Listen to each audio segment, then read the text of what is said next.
If you're wondering why I'm wearing a scarf and I have MJF's theme playing, because simply put, heels wear scarves.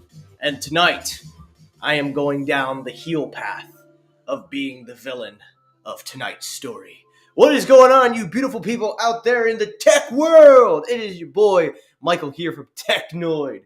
Anyway, guys, I hope you guys are having a great night. I hope you guys are having fun. And I really just am glad that you guys are coming over. I appreciate all of you being here tonight from the SMT show. Of course, did not go live while they were going live. I want to be respectful, let them finish their show, and then we can just do whatever. But anyway, guys, it's good to have all of you. It's good to be on. And yes, I'm wearing a scarf.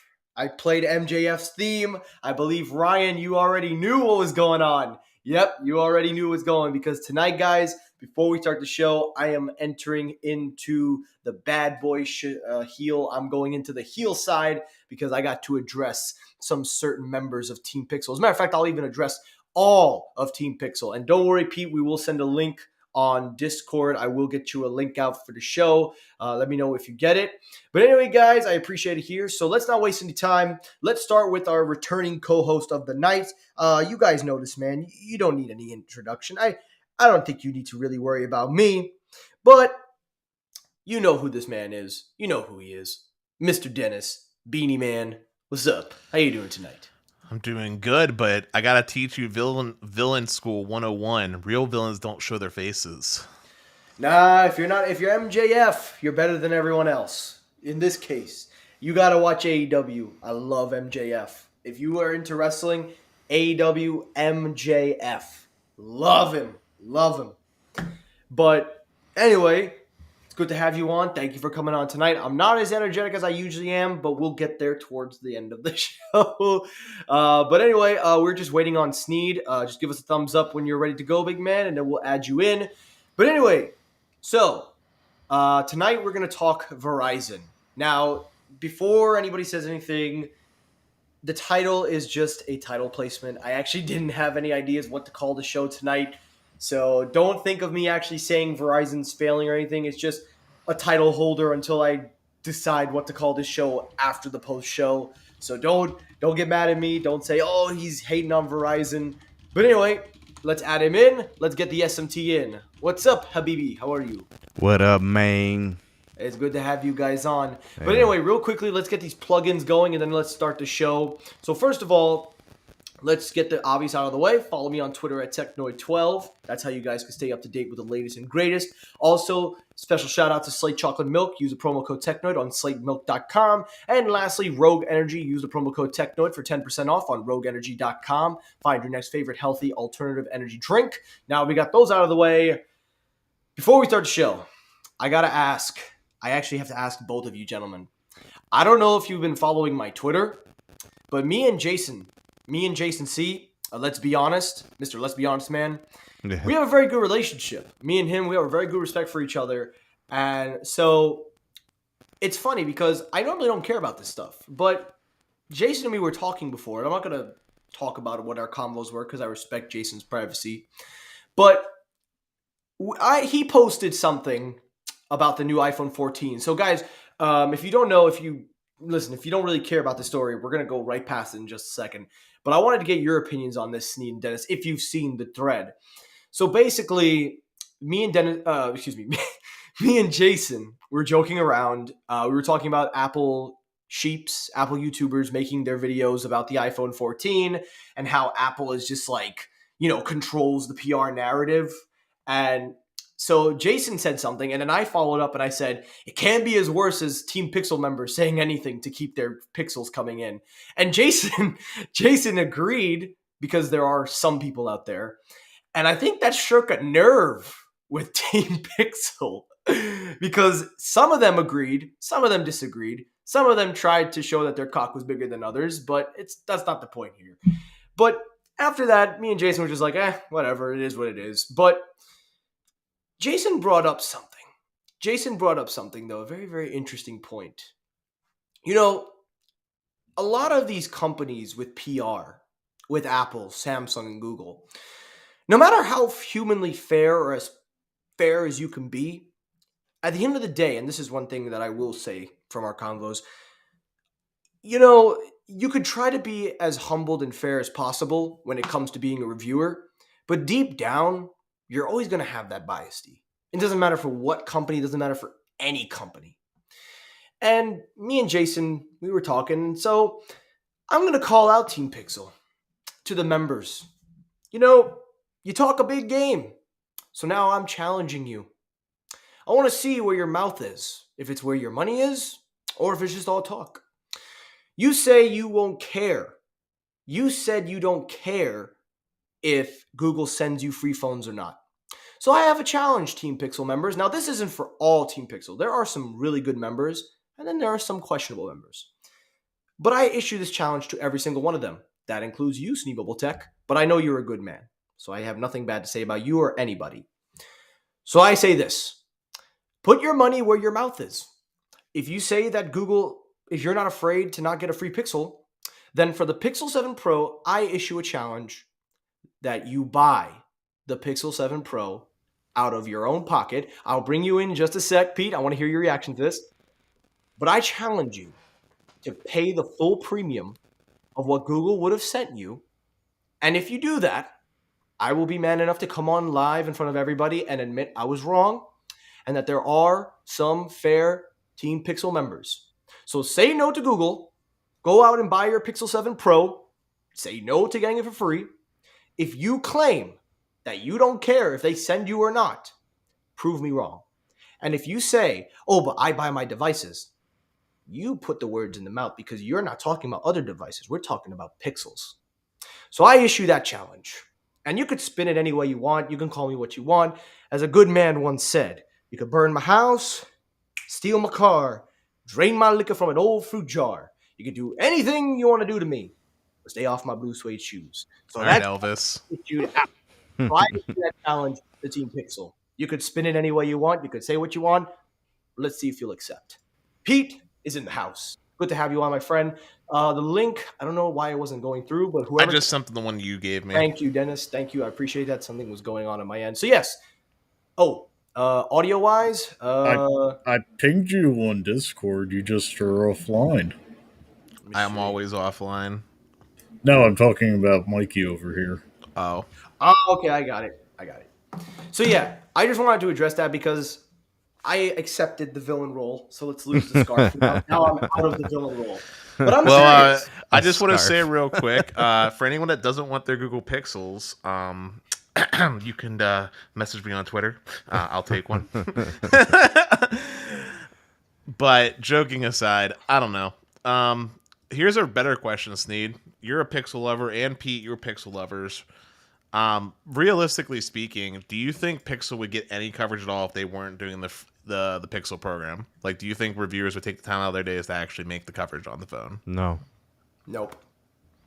And that's why I put the challenge out. Yeah. Because I did it. I bought both Samsung Folds. I bought the Pixel 6a out of my own money. Nobody told me to buy it. I went out and did it. Can we talk about that? Can we talk about your experience with the Pixel 6a? You know, we'll talk about that, yes. I can say safely, I'm testing all three devices, so the reviews are going to be pushed back a little bit because I really need a little more time to kind of just finalize my opinions. But I will say, from a quality perspective, while the folds are great, I like the Pixel 6a just a hair for one specific area, one tiny area. I like the fact that it doesn't feel like a mid-range. It actually does not feel like a mid-range. It feels like a standard Pixel 6. I almost forget it's an A-series phone because the performance is just very, very nice. There are, of course, same chip and stuff. Yeah, that's you know, there are some drawbacks, which I'll talk about in my review. But I gotta say, you know, from a quality perspective, while the folds are premium of the premium, and you really can't compare apples and oranges, I can actually say that the Pixel 6a performed very solid. And I would argue if it had a 120 hertz display, it might be on par with an average, you know, flagship Android. Because performance-wise, I haven't noticed any overheat. I haven't noticed any, you know, significant drop in quality. And Android 13 came out on it first. So that was really cool being able to get Android 13 on a Pixel 6a. So I'm just saying, man, if I'm willing to put the money in, and I'm not saying to showboat, I'm just saying I went out and did it because I wanted to try a Pixel. And I'm not returning it. I'm keeping that phone. I'm keeping all the phones I've bought. So the reviews will come later, but I got to tell you, man, from performance-wise, at least from my experience, it's like a standard Pixel 6. It's really good. Did everybody go mute? No, we're listening, man. So I don't want to jump in over people. it feels weird because I'm just sitting there. I'm expecting somebody to say something. Well, the reason I didn't want to interrupt is because I thought you had a good groove going. You were talking about your experience, and I kind of think that's how that device is designed. It's supposedly designed to feel very much like a flagship, with a couple of compromises that bring down the price point. Right. So if you weren't able to splurge and spend the $700 or $800 for the 6 or the 6 Pro, or the 6 Pro would be what, $900, and then the 6 was $600. Right. So if you didn't want to spend the $600, you would come in a couple $100 cheaper on this phone. Right. You're coming in at $400, I believe. Yeah. We got it for $400. Yeah, man, that you're getting almost the same performance. I mean, you're not going to get the wireless charging and stuff. There's a couple of things, but that's good value, man. Hey, Sneed, real quick, and same with you, Mikey. Zero Cool's invading. Oh, snap. Here we go. Let him in. Let him in. Well, let's get Mr. Scallop Man. I've been asking to have some questions. I got some questions. But anyway, we could always circle back at the end of the show. We could definitely talk about all of the devices that I've been testing so far. And also, lastly, before we start actually talking about the topic for tonight, I pulled the trigger on the iPhone 14 Pro Max. I am such a baby. Hey, at least you're getting a new processor. I'm coming from the 12 Pro Max, which I've argued for a long time. I have enjoyed this phone, and I wasn't going to switch. The reason why I switched... Mikey, what I'm getting at is if you went for like the base one, you might as well just get the 13 Pro Max and swap it. Yeah, I was thinking it, but originally my intention was to wait next year because usually I upgrade every 3 years. 2 years is still a little too soon for me. But then I looked at the trade-in values and it just is garbage, even without the special promotions. And by the way, a special promotion didn't apply, so I couldn't actually get it working for me. So it wouldn't have worked out either way, special promotion or not. But I was able to get the phone for about $600 with trading credit and everything all together. So I was able to get a good deal. It just sucks that I had to buy it now, but I'm paying it out in full, so I don't have to monthly pay the phone. But it's going to come next month. So by that time, I'll already finish 2 of the phone reviews, talking about my initial reactions and things like that, and then I can start focusing on the iPhone 14 Pro Max. And let's get Mr. Zero Cool in here. What's up, Scallop Man? Scallops. What's going on? Is it connection good? Oh, I see we got 2. All right, one second. Let's get this good. Okay, tell me I got this right. You did. All right. What's up, Scallop Man? Hey, what's going on, Technoid? Good to see you, buddy. Long time no see. Well, we still can't see because apparently from word from the birds is that you're still hiding from certain carriers so they don't catch you. I believe another man is in hiding somewhere too, but he's a good fella too. I like that man. But anyway, enough chatting, enough zit-zat. Let's get down to the nitty-gritty of tonight's show. And guys, apologies if I'm not my usual energetic self tonight. I'll get there. But today was a long day for me. So let's talk about the main topic of the night, Verizon. Now, I think Sneed and Dennis, I think also Pete and Zero Cool, I think you guys have all been talking about this for the last couple of days. Mostly you, Sneed, I've been watching your videos, especially with the interview with Hans Vestberg. Most notably about the whole, Verizon company going into the third quarter and then the fourth, because we've been hearing for a while that, a lot of general consumers, I'm classifying average people as general. We're trying to take out the average word from consumers, but whatever. It seems that Verizon, because of the price hikes, because of inflation and other aspects and things going on, people have had to make cuts. And one of those cuts being is, taking a piggyback away from their cellular provider and switching to a more cheaper alternative in other third-party MVNOs, T-Mobile, maybe at&t. But in a recent interview, Hans is not worried about it. I mean, they are worried, but he's playing a different attitude. And I'm going to say where my opinion is right away, and then I'll explain it as we go along as we're talking about it. But I think that even despite all of these little bumps in the road for Verizon, I think eventually they're just going to get back to where they were, because I don't see them too far away. I do see that they have some things they need to work on, but one of those things that's never going to happen is a price reduction. I just think that that's never going to be on their table.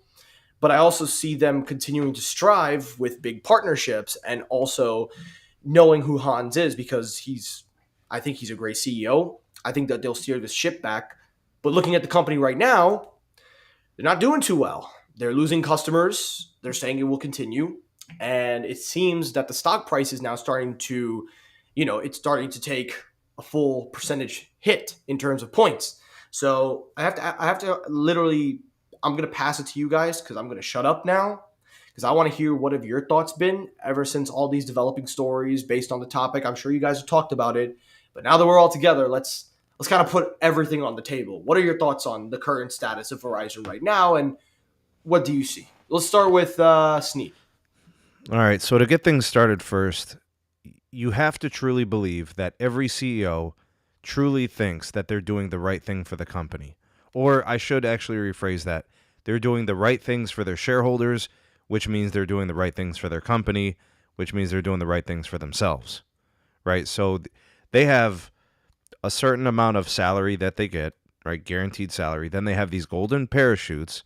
Remember, there's only 3 mobile network operators in this country. Those are like 3 of the biggest companies in the nation, right? I don't know where it ranks exactly, but these guys make $20-30 million a year outside of their bonuses. This is guaranteed salary. Their golden parachutes can probably exceed $50-60 million, which is like them getting paid for 3 more years after they've been canned, right? So they're essentially, by failing, they have secured the future of themselves plus generations to come. That's generational wealth, right? He's been collecting $20-30 million for several years, plus an additional 2 or 3 years of salary on a golden parachute that they're just going to write off on their expenditures. It's just going to be off their books, right? So, but at the end of the day, they have a plan that they seek to execute. They have a certain time frame by which they think they'll execute that plan, and they want to see it all the way through. If they don't see it all the way through, and let's say, for example, they were to be relieved of their duties, well, they'll say, well, they didn't give Hans enough time, right? So there's always that looming in the background. You look at the ticker right now, you look at the share price, the value, it's gone, right? He came into Verizon when the stock was at $54. It peaked within a year and a half of him being there. I think it went up to like $61. It's currently somewhere around 40. It may have dipped below 40 today. I have no idea. The market's down. But my point is this. He thinks he's doing the right thing. He has done pretty much everything in his power to minimize things that cost money that are not related to the network. Okay, so he has continued to spend on the network, so I can respect that. I'm a man of network excellence. But what he's done is he's closed stores. He's provided severance packages to longtime employees. He has not reopened stores that closed during COVID. He has created locker pickups so that people don't have to deal with customer care reps, which means he can lay people off and justify it and say we don't have much traffic, right? He's done a lot of things. Oh, and he's enabled Comcast and Charter to become viable wireless providers. That's him. That was his plan. His plan is let cable grow for me so I don't have to deal with customers directly. I deal with one customer, which is Comcast. They add 250,000 subs a quarter. I don't want to deal with Charter. I'm willing to deal with Charter. I don't want to deal with their 300,000 customers. Let me just sell all this network as a service.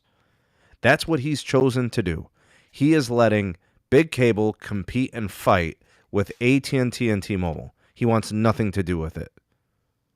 Right? So this is his recipe.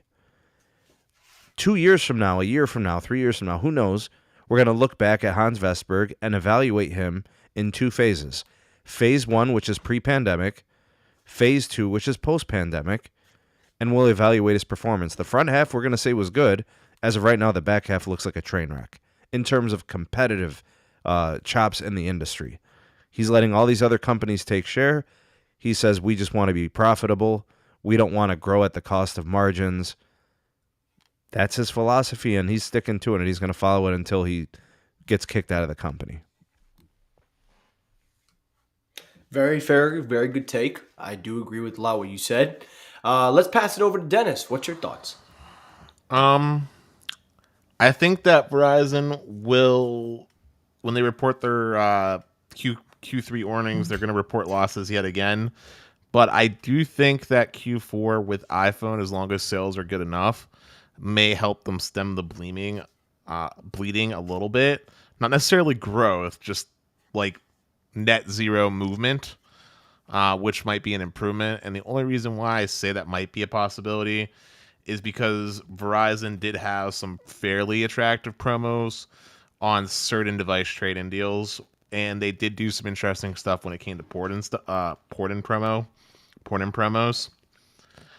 But overall, if Verizon doesn't make conscientious efforts to address the root reasons for why people are leaving them, which really is mainly coming down to cost more than anything on the actual rate plans, I don't see them having any like real growth quarters on the consumer side or the business side, since for all intents and purposes, T-Mobile has achieved a degree of network excellence that the everyday Joe seems to find acceptable enough for the amount of money that they're saving with the free line deals, and AT&T has been very aggressive. Yeah. There was recently a talk with Hans, and he said the Welcome Unlimited is driving customer gains for them. And remember, the 4-line deal on that technically contains 2 free lines. So you can't use that as a comparison with T-Mobile. I wasn't using that. I was talking about their regular plans, their start, get more, do more, stuff like that.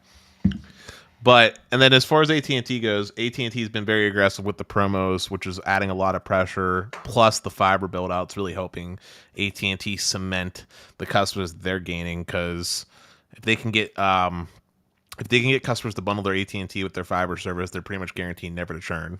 So, real quickly, just want to give a quick shout out to Ruben for the super chat, $5. Thank you very much. He writes, Hans is living in dynamic island, has no concerns with consumer soft losses. Welcome plan, creating all this traffic, great content, SMT for the win. So yeah, apparently that's been a thing now. Apparently that's an insult. You're living on dynamic island because of the new iPhone. Has anybody heard that? Am I living in 2012 right now? Because no, I've been hearing it too and seeing it. Yeah, it's getting tossed around. But go ahead, Dennis. I'm sorry. I just wanted to just shout out Ruben for the super chat. Appreciate your support, Ruben. No, that was all. Basically, the TLDR was that I think Verizon will lose customers in Q3. I think Q4 won't be as bad as the previous quarters this year. And I think that is for as long as Verizon doesn't address the root of the issues between why customers are leaving, they're going to continue to have either stagnation or minor loss quarters. Okay. I actually... I don't disagree with that. No, I'm trying to find something to disagree with so I can be devil's advocate. But you guys are all hitting the same opinions as me, so it's getting hard to find something. But anyway, go ahead, Pete. Well, you know what has to be mentioned here is, and I mentioned it at the end, and Pete, you could speak to this if you like. Mm-hmm. Just because Hans doesn't want to sacrifice margins doesn't mean he's not willing to wholesale the network. Like, let's not forget that he is the network provider for the 500,000 subscribers added every quarter. Speed, stop cutting into what I'm going to say. Go ahead, man. So, The way I see it is, Verizon is like raising the white flag for consumer access on their network. They want a premium experience for their network and those who use their network, and they're charging premium prices for that, which is fine. What we're seeing Verizon do is set up enterprise contracts with the likes of Xfinity, Cox, Spectrum, uh, Mobile X. Uh, Used to be kind of track phone, but they're getting prepaid phone companies. They're buying them up. They're reselling the network at a lower rate with a managed access plan. We're seeing them get DoD and federal government contracts. So let's say enterprise and business. They're right now their bread and butter is enterprise and government, and basically with enterprise resellers like Xfinity, they're selling a bulk set of access to Xfinity. Xfinity's paying per 10,000, 100,000, what have you. And Verizon's pawning off the customer care, the device selling, and uh, that avenue activations to the third party, and they're making money wholesale off these third parties selling access to their network. I believe when Roger Etner starts talking about the Q3 results for Verizon, we're going to hear more about their fixed wireless dwindling, which, quite frankly, I don't think they care. Simply because their money is what the U.S. government's giving them to get access, what Walmart is giving them to set up networks in their stores, what Walgreens is doing for, I don't know, AR clinics. Yeah, they're selling to non-consumers, and that's where their stock is growing. Very, very good point, Pete. And it's actually funny. I noticed that very heavily during the last year when we had Verizon. Um, they definitely been putting in these little hot zones, especially in Walgreens, and like you said, in places for more ultra wideband connectivity, which originally I was thinking was great for consumers, which it probably is, but like you said, they're going for a more business end direction, using this technology to kind of advance their own, end game in a way. So I kind of agree with that too. And lastly is Zero Cool, and then I'll weigh in on this. Yeah. So I agree with your sentiment that you stated earlier at Technoid. We had 3 bad quarters, right, with Verizon. To me, this is the analogy of a roller coaster. They will come back. So there's a couple of reasons why I think that. This kind of reminds me of the era to where T-Mobile, back in the HSPA GSM days, they were losing a lot of customers. They were struggling to make a network. This is kind of reminds me of that a little bit. But they will bounce back. The reason they'll bounce back is it's not going to necessarily be due to Honda's leadership. It's going to be the advancements in technology. Now, Verizon is the best position, in my opinion, not just due to their millimeter wave portfolio, but for they're going to have the best 5G core out of anybody. Verizon's got the best 5G standalone core, right? So we're going to need that because the customer demands, right? The business and customer demand and enterprises are all going to need it. So we got a whole bunch of people needing the same thing. I think Verizon will pivot, and then adjust. And this is just a bad slump, and they're only going to go up from here. I think customers, businesses are going to be ready for standalone. They're going to need it for what they want to do to accelerate growth in their business and stuff like that. So I think Verizon's definitely going to come back. I do not. Let's put it this way: next year they're not going to have bad quarters. This won't happen. This is just a yes. It's a loss. It's a mistake. But the good thing about Verizon is when people mess up, they learn from their mistakes. It may take a little bit, but they're not going to keep having quarters with losses, right? So I just see this as a it is a minor blip, speed bump, right? And they're gonna bounce back. And you know what? I have a feeling that they're gonna bounce back stronger than ever. A lot more people than what they think, especially with once the 5G core, gets turned up. So that's my thoughts.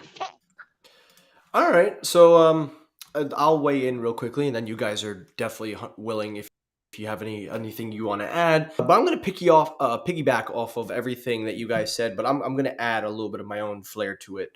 So first of all, I think we can all agree. I think one of you said it. Verizon is the creme de la creme when it comes to a network performance. I wouldn't. I don't know if I mean this is probably a bold claim for me to say, but I would say they're the gold standard for the average user because it's just so fast that it's almost like overkill. It's almost overkill fast as how fast their network is. So I would argue they are the creme de la creme. But also, one of you also hit on the nail when you said they're heading into the premium route. If you want the best, you got to pay for the best. Yeah, there you go. So I agree with that too. And I also think that, yes, these consecutive quarters, of loss is also due to the fact that I think people just cannot afford these, the changing prices, I could speak to this because we were on Verizon. Everything was going great. We loved it. We had a great experience. I would have loved to have stayed on. I really wish I was, but got to call a spade a spade. The bills were, they were getting up there. It was almost reaching like $200 for just two people. So, we had to switch back to T-Mobile, and you guys now see, it's like a full 180 with T-Mobile. I don't know how they suddenly got so much better here, but they're surprisingly holding up very reliably. And a year ago they were terrible. So I see that it is a little hard for general consumers to afford because that's where the competitors, like you said, they're going heavily on promos. They're still, advertising. And I think the smartest play that T-Mobile did, and I want to give T-Mobile a little bit of credit here from a marketing perspective, was go all in on the price lock guarantee promotion that they had going on, that what you see is what you pay. Because originally, we were talking about how they were going to get rid of taxes and fees forever. They were going to get rid of it. They weren't going to keep it around. And, the only plans that have it are the Magenta and Magenta Max, which you can argue, well, actually, I don't know. Does Magenta still have tax and fees included, or is it just Magenta Max? Somebody tell me. Magenta and Magenta Max have them included. Okay. So it's Magenta and Magenta Max. But the surprising thing is that they're giving away free lines. They're giving away discounts, heavily, especially for family. Plus, you have the 55 and older plan, which for some reason, I think T-Mobile really cares about the older audience, which is something that I've been very, very vocal of. So T-Mobile did a very smart thing in their marketing and advertisement strategy, trying to get in on those consumers that are like, the bills are too high, so we'll just switch over. But I also think, and Zero Cool, you also said it, they will, obviously, I think they're going to get back on track. I think that right now they're on the decline, like a roller coaster, not literally on the decline, but like a roller coaster. But eventually the curve goes right back up, and then eventually it'll come down and it'll go back up and down again and again and again. And it's just going to keep going. But for now, I agree with everything that everybody said here. I don't think I disagree with anything. I would just, only thing I could add is just a general consumer's perspective, and that's where I stand on that. I also wanted to mention, I don't know, have you guys watched Hans's interview? I think it was on MSNBC, or did any of you actually watch the interview? His interviews are kind of painful to watch. I have not. I haven't seen it either. Something I notice the way he talks. Now, I don't want to write off Hans Vestberg as a bad CEO because I have seen some good things come from his tenure as Verizon CEO. I do believe he's a very different type of CEO, and I do believe that Yeah. he has done some good. But like Sneed alluded to, the back end wise, it's a train wreck. But something I notice when he talks, and I think Sneed, even you called it out on your video, when he addresses the consumers, do you notice the way he always talks? He says, "My consumers," or "I will take care of my consumers," things like that, like terminology from. People always say, "Why do you read into it?" It's body language. This is the tactic. Notice how he's always saying "my consumers." Uh, I Um, I prefer eloquent Randall Stevenson myself. But that's just me. I wanted to highlight that because something that is curious to me about Hans is as great as he can be. There we do have to ask a question. How will this play in the long run? And Sneed, you alluded to it, so I want you to be the chance to follow up on this one. Then I'll pass it off to the floor again. But based on his presentation, based on his skill, do you think that he's going in on this trying to show that he's a CEO of the people, or do you think that this is just a tactic he's using just to kind of make himself look more presentable? What do you think? Did you catch on to that, or what are your thoughts?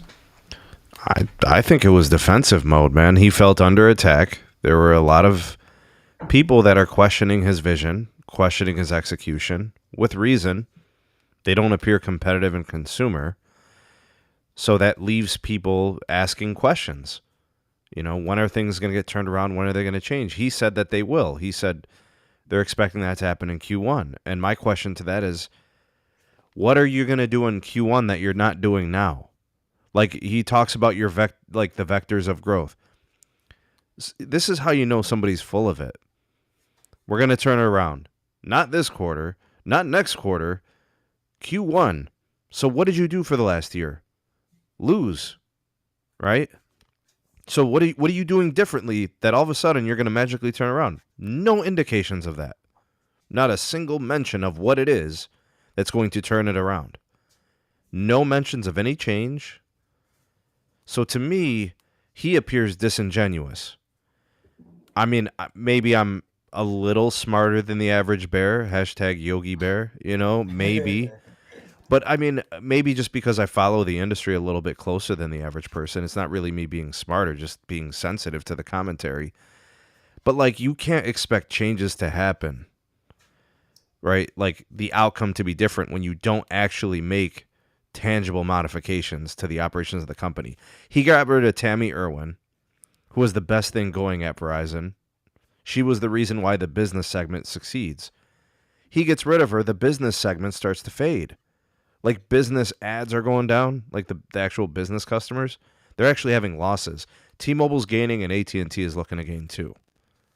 Right? So that's a fail. He also got rid of Ronan Dunn, who would have probably been the next heir apparent for replacing Hans. That was job security. He got rid of Ronan Dunn because Ronan would have been the CEO. Right? So he secured another year at least of them looking for a CEO replacement. Everything he has done has been about self-preservation, and nothing really has been about changing things. He's just going to continue to do the same. I think that lack of responsiveness and that stubbornness, it can be a good quality, but it can be a bad one too. And I think this is one of those instances where he got defensive, the tone, he was questioned, and with reason. And the guy who questioned him is a very well-known, I guess we'll call it anchor/journalist, digital journalist.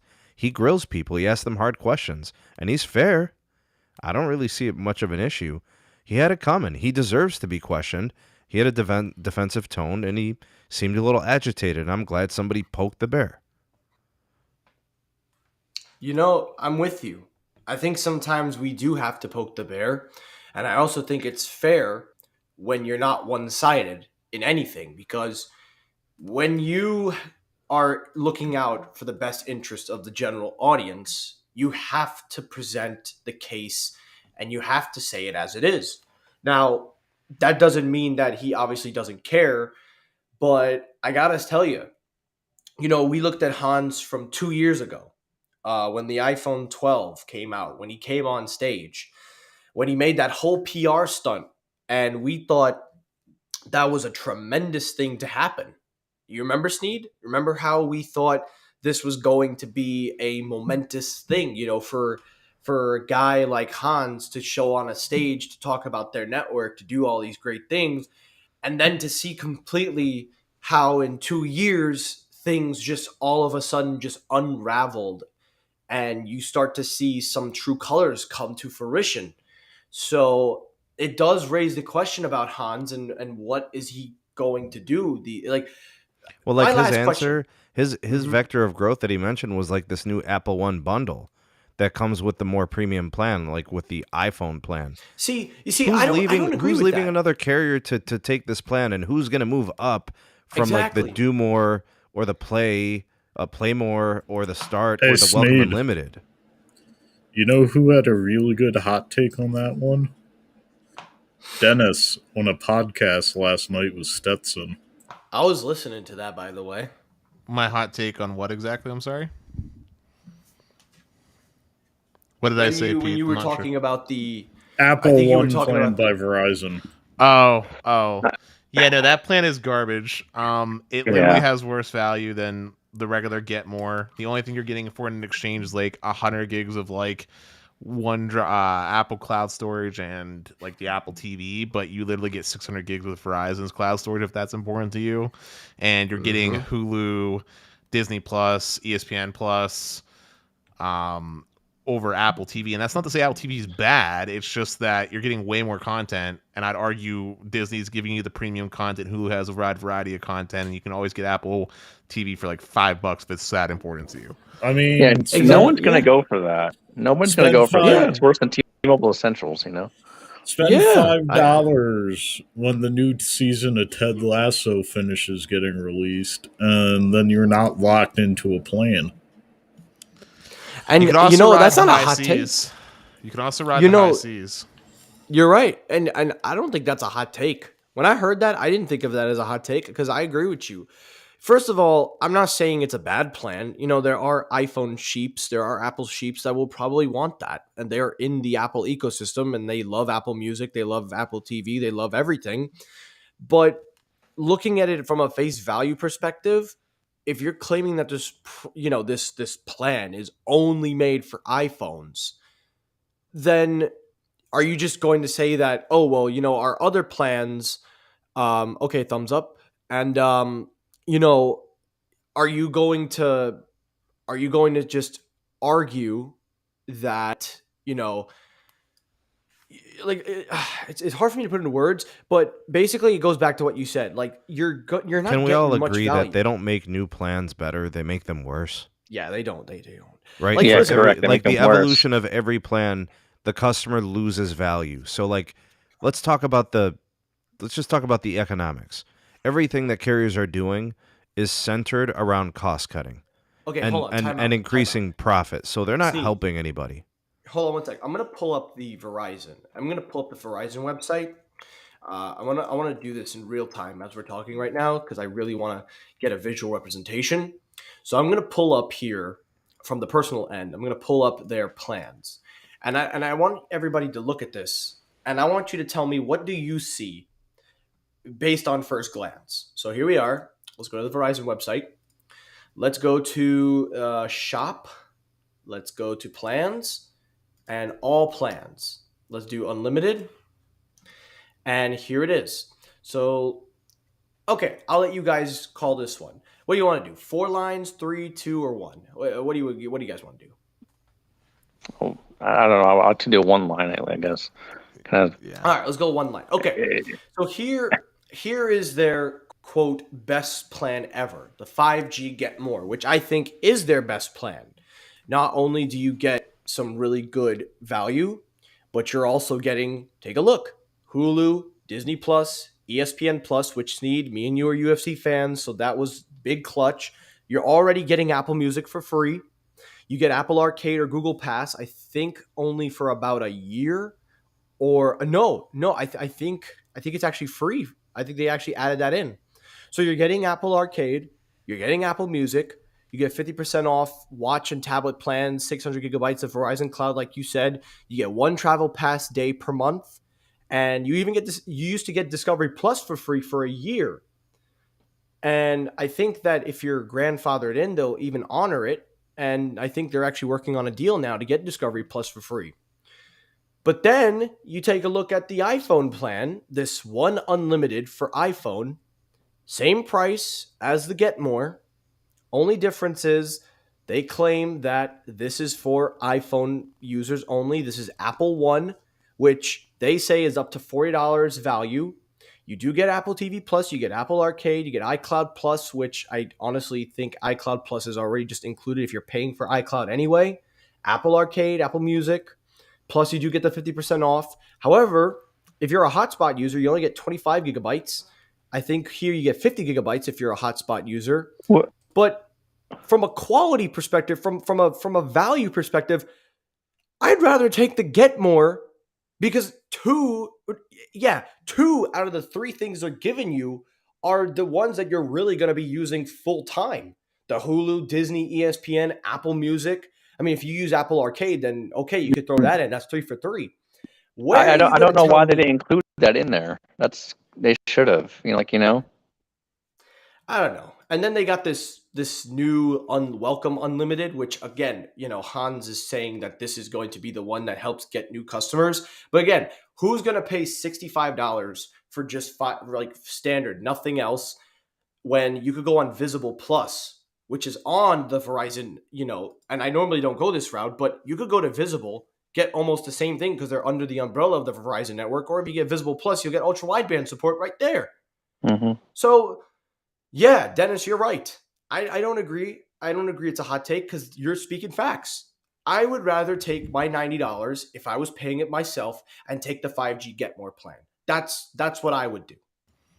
Yep. And yeah, it's just a better plan all around. If you're someone that cares about the best plan possible in Verizon Network, that's the one you buy. I mean, you even lose out on hotspot with the Apple one. So yeah, that doesn't make much sense. I mean, $90 is one scallop dinner, so that's too expensive. Although here's a better hot take for anyone that actually thinks logically. You don't buy the Verizon Get More plan, and you get the regular like Go Beyond or whatever they call it, which just has like the Hulu and the Disney Plus and those other streaming perks, and save the extra $10 or so. That, or you go with like US Mobile or Visible. Because the Visible $45 plan is like really good. I actually was going to ask about that because, I've been looking at Visible. I know that they're owned by Verizon. I know that they're third party MVNO, but they recently added the ultra wideband support to Visible. And I would ask anybody that uses the plan, if Stetson were here. By the way, the call out is still active. I'm still waiting for your response. I would ask, how has the Visible Plus plan held up in comparison to a Verizon 5G Get More or Play More, plan? How has that held up? I would say they're not the same, but Visible's new plans and the fact that they stopped using their own core and just used Verizon routing has enhanced much of the pain points that plague the Visible customer. I personally wouldn't pick Visible as like a primary number for my number to reside, just because of the poor customer service or lack thereof that Visible offers, and like many issues that stem from like eSIM and stuff like that are currently going on.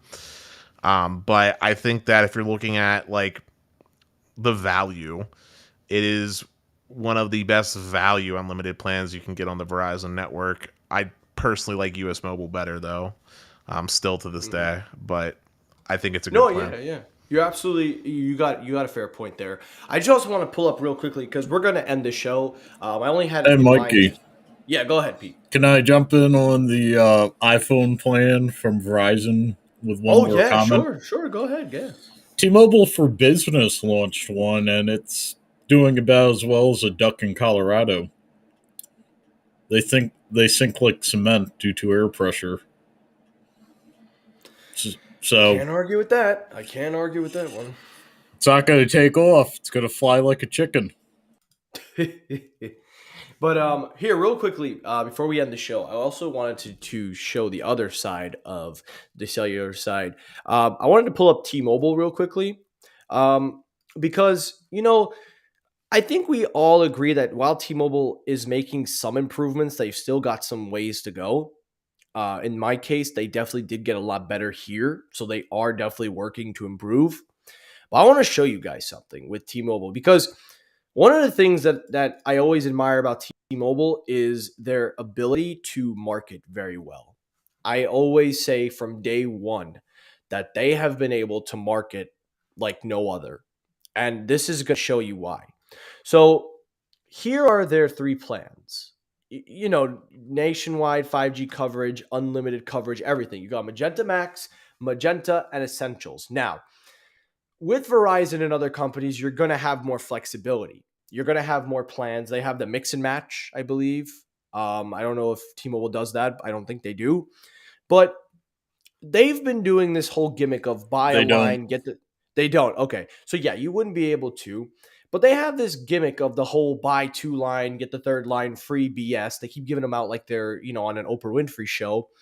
But that little gimmick has gotten them more turnovers from the last quarter to now. And one of the other things that a lot of people, myself included, have made fun of them for, but I've actually come to actually realize that maybe it's not as bad as they did. But their Magenta Max plan is probably the better plan to go with from a premium perspective because of their way of marketing.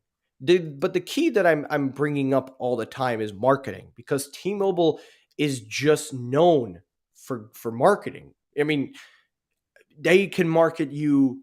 Hell, I'll go as far as to say they could sell sand to an Arab in the desert.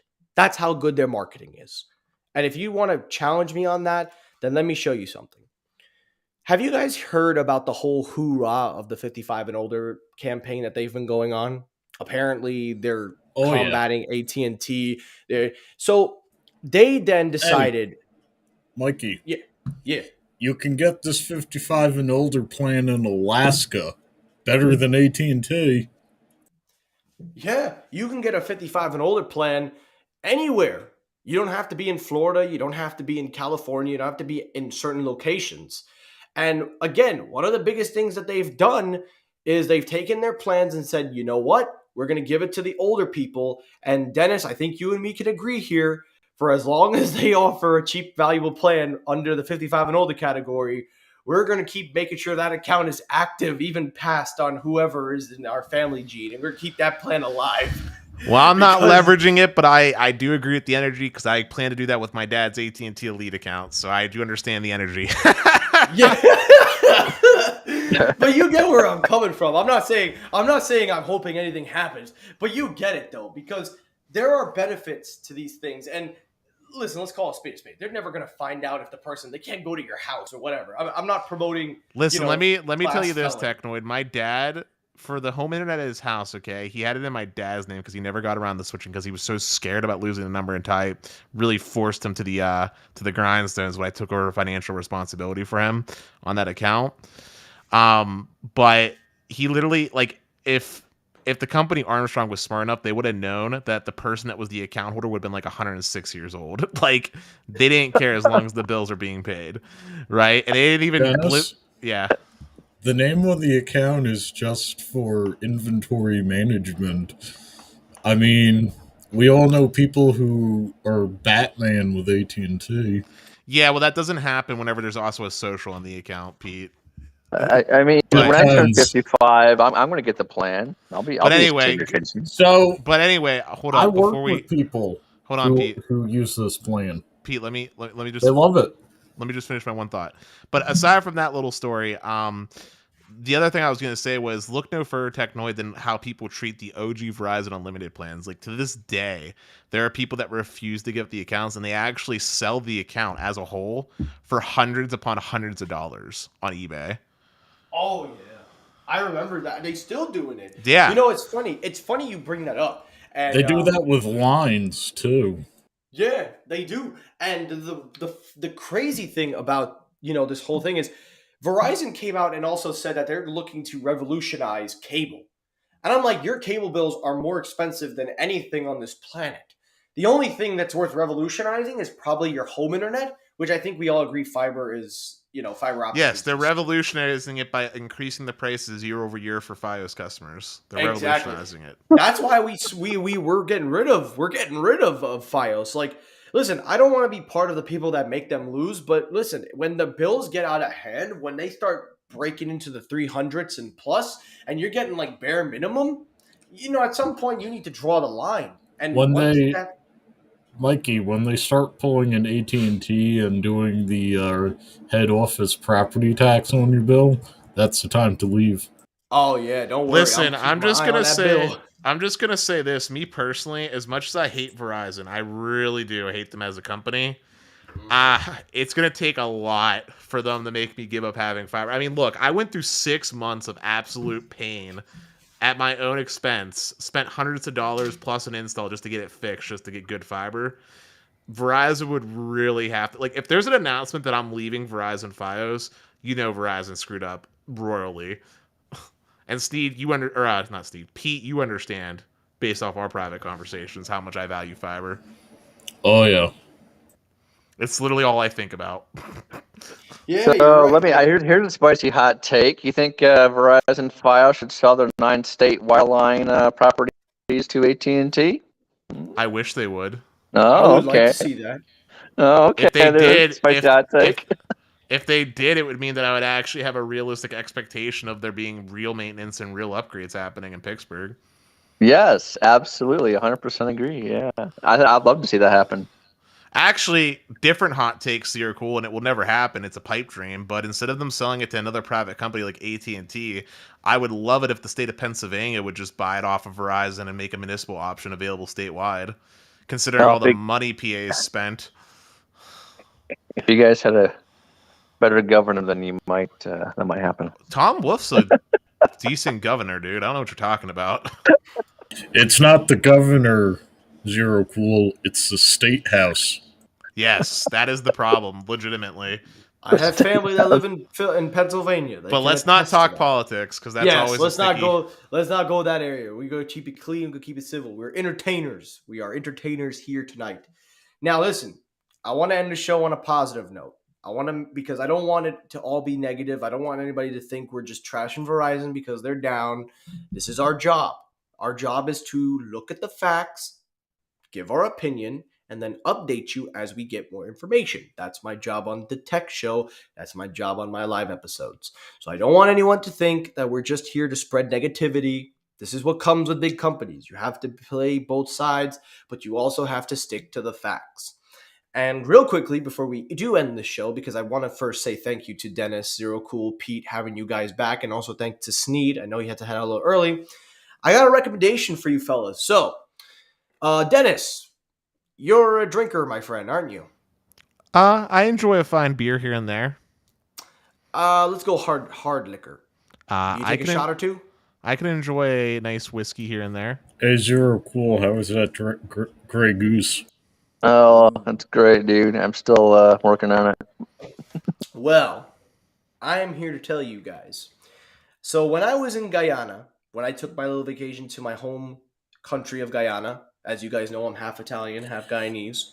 Wait. Is this former Suriname?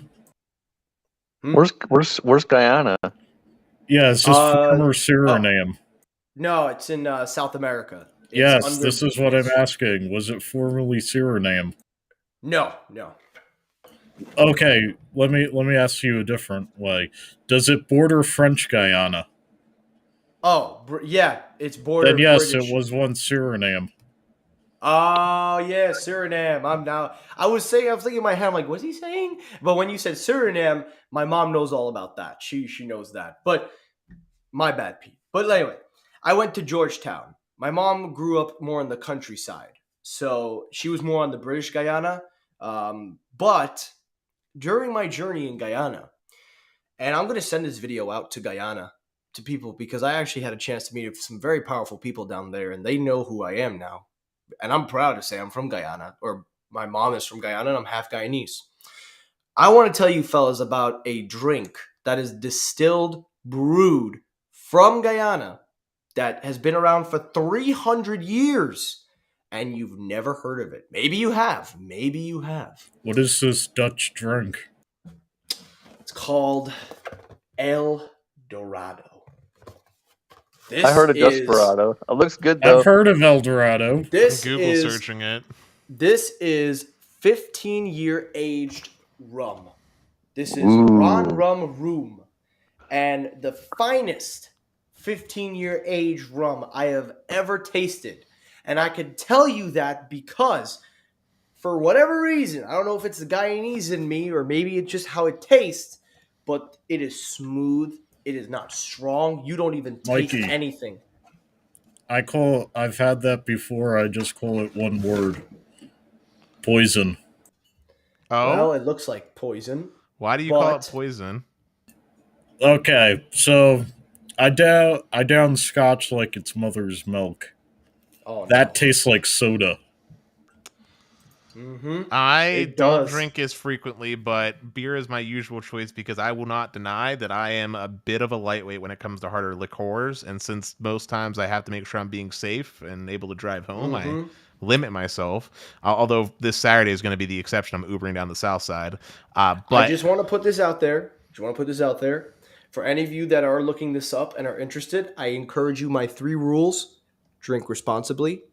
Do not drink and drive. And most importantly, do not overconsume. I'm going Those are to my 3 give rules. a warning on this, and it's a serious warning. When I drink, I don't have adverse stomach reactions, I have with a the question for. exception of rum like that. But I have a I don't- question for you, Technoid. Tone it down. Real quick.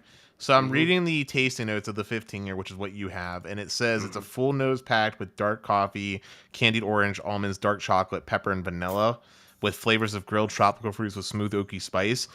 Cut all the BS. What does it actually taste like? It honestly tastes like smooth rum. Like, I don't know if you've had like any specific brand, but I can tell you, you can't even taste the strength of the alcohol. It is just that smooth. It goes down like it's soda. That's how smooth it is. Does it taste like coffee? Because if it is, I probably won't like it. It doesn't taste like coffee. I can tell you that firsthand. It smells like coffee, but it doesn't taste like coffee. Can you put it in like a glass of Coke or something? Mm-hmm. You Okay. can mix it in any drink you want. You Oh, can do good. Coke and rum. You can do Pepsi and rum. You can do whatever you want. But I'm here to tell you guys that El Dorado is my new favorite from Guyana, from my home country. And I'm going to put this prestigiously right on the corner of our liquor bar where it will sit as a display shelf. And I want to take this moment to say to El Dorado, thank you for giving me a taste of my home country. Well, I And will I just think- say. I'll will have to get just some of say- that. I'll just say, yeah, I'm looking at the price. It's not bad. It's only $55, which is very fair. The only issue, at least for the state of Pennsylvania, is that it doesn't look like it's sold through the Wine and Spirits, which is the liquor store for getting liquor, which means I'll have to fill out a form if I want to import it into the state. Yeah, I'm not sure how they handle the distribution manufacturers. I will definitely be updating because I will be looking for this thing when I'm here. But if I have to fill out the form, I'd be willing to do it. It really does taste very well. It really does. And I don't advocate for liquor. I really don't advocate. But for people that are 21 and older, on the bottle it says 18 and older. But for people that are 21 and older in the United States, if you're looking for something smooth from my home country, I definitely recommend El Dorado. Actually, I could just drive to Kroger's over in Ohio. It looks like it's sold at Kroger's. Oh, that's what's up. Hey, so maybe they do distribute. We'll see. Oh no, they don't distribute it in Pennsylvania. Like I said, you have to go through Wine and Spirits and import it. So fun fact for you, Technoid. All hard liquors in Pennsylvania must come through Wine and Spirits. You cannot purchase hard liquor outside of Wine and Spirits. Now, beer, on the other hand, they finally started loosening up on that to where you're starting to see it available at even at grocery stores like Giant Eagle and like Sheetz gas stations. But hard liquor has to go through Wine and Spirits, and it gets taxed to all heck. By the way, it's like that in Utah too. Yeah, I've heard of that. Mike, I will say this real quickly. My aunt and uncle live in Pennsylvania, so trust me. Whenever they got to get drinks, they have to go to the wine and spirit store, and they got some really big ones in some local shopping centers. So they got some big ones.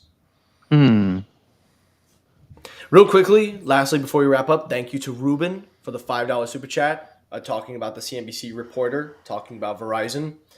Thank you, Ruben, again for your super chats tonight. I really appreciate your support. Really appreciate you giving your money and time into our channel.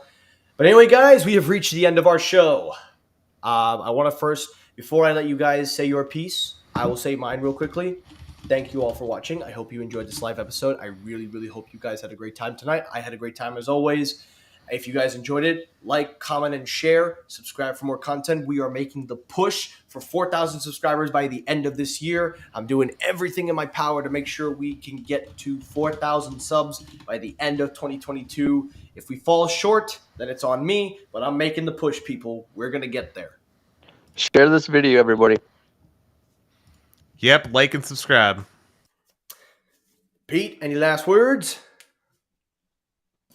Don't forget to spay and neut. No, wait, not this show. I got zero cool laughing. Yes, you did. If you go after the El Dorado, limit it to two drinks. Don't go to 4. And let's see, anything else. Wake me up when September ends. I'm tired. I agree to that. Alrighty, people. Thank you all for a great show. Have a good night. Take care. Stay safe.